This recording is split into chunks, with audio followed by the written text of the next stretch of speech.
Hi, welcome to High Road. My name's Andrew, and in today's video I'm going to show you how I'm recording drums for my new album.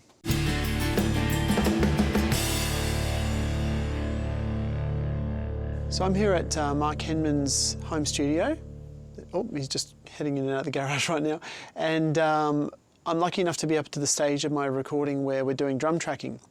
So I thought while I'm here, while everything's set up, and before we get going for the day, I'll just give you a tour of the drum kit and the room and how we're recording. There's many ways to record a drum kit. I just thought you might be curious about how I do it for my own recordings.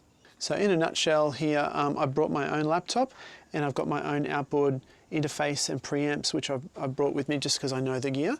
So this is an RME UFX, the first series, and this is a Focusrite Scarlett Octapre. And over here on the drum kit, this is a Ludwig kit with various cymbals and skins and the way Mark set it up. And all the gear that we've got here.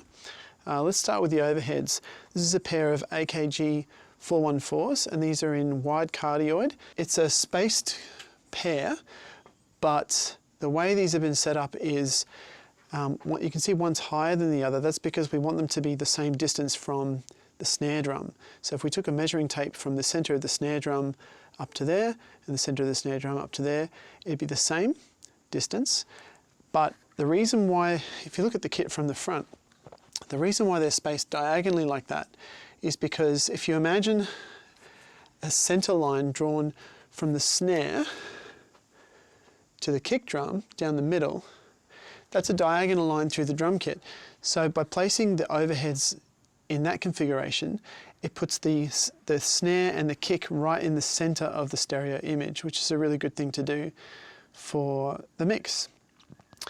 We've also tilted them just ever so slightly. I don't know if you can see that. So by tilting them like that, it just captures the whole kit with a little bit more balance. Okay, on the hi-hat we've got an AKG 451, and same thing on the ride. On the snare we've got an SM57 on top, and the same thing below, just there. I don't know if you can see that. And those are actually mounted in at a 90-degree angle to each other. Okay, on the toms we've got Sennheiser MD421s, tom number 1 and tom number 2. And on the kick we've got a Shure Beta 52 and an SE 4400A.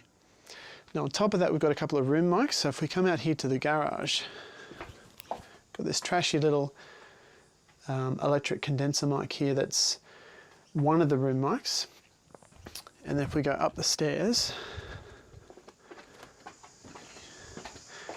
there's a mic cable running all the way up the stairs. And we've got another SE 4400A, and that one's actually pointing away into the room.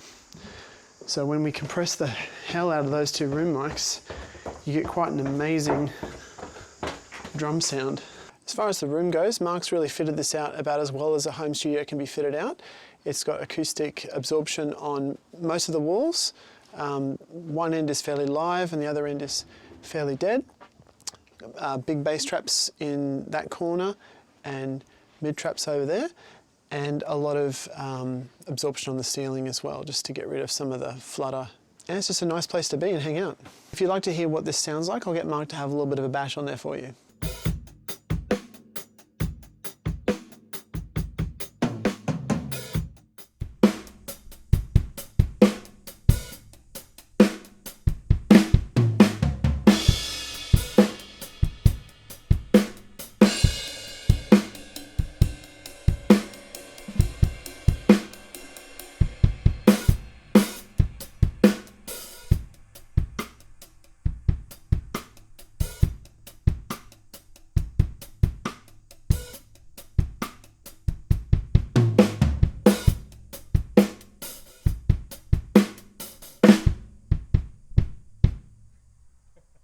As always, if you want to learn how to make music, record music, and build musical stuff, start now by subscribing below, and I'll see you in the next video. Bye for now.